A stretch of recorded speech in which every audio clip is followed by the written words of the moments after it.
Pengertian demokrasi. Demokrasi itu bisa dibilang menempatkan rakyat sebagai pemegang kekuasaan tertinggi di suatu negara. Menurut KBBI, demokrasi adalah bentuk atau sistem pemerintahan yang seluruh rakyatnya turut memerintah dengan perantara wakilnya, yaitu pemerintahan rakyat.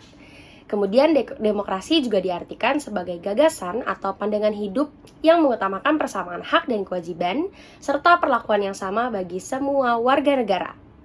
Menurut Merriam tahun 2008, demokrasi yaitu sebagai pemerintahan oleh rakyat di mana pemegang pemerintahan dengan kekuasaan tertinggi tetap pada rakyat dan dilakukan oleh mereka baik secara langsung atau tidak langsung melalui sebuah sistem perwakilan.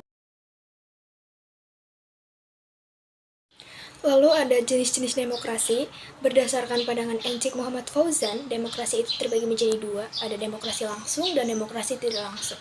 Lalu demokrasi juga ada yang dibedakan berdasarkan sistemnya, seperti demokrasi parlemen, demokrasi presidensial, dan demokrasi campuran. Lalu demokrasi juga ada yang dibedakan berdasarkan yang dijadikan prioritas atau titik perhatian, seperti berdasarkan penyaluran kehendak rakyat, berdasarkan sistem ideologi, lalu berdasarkan tujuan.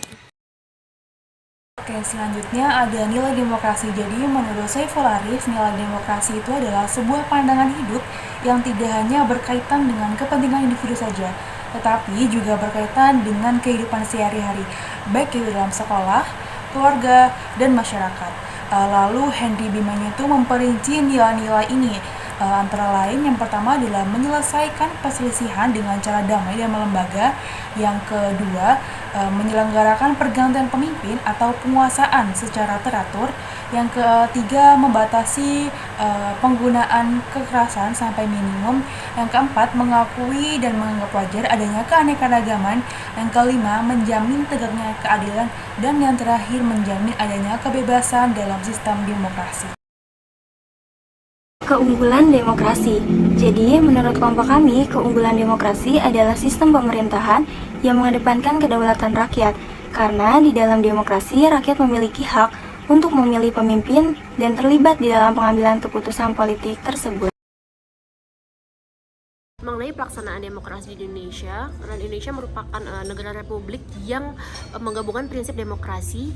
Terdapat 5 aspek pendukung demokrasi di Indonesia, yaitu yang pertama mengenai sistem pemerintahannya, lalu juga pemilihan umum, kebebasan pers, kebebasan berpendapat, dan juga reformasi politik.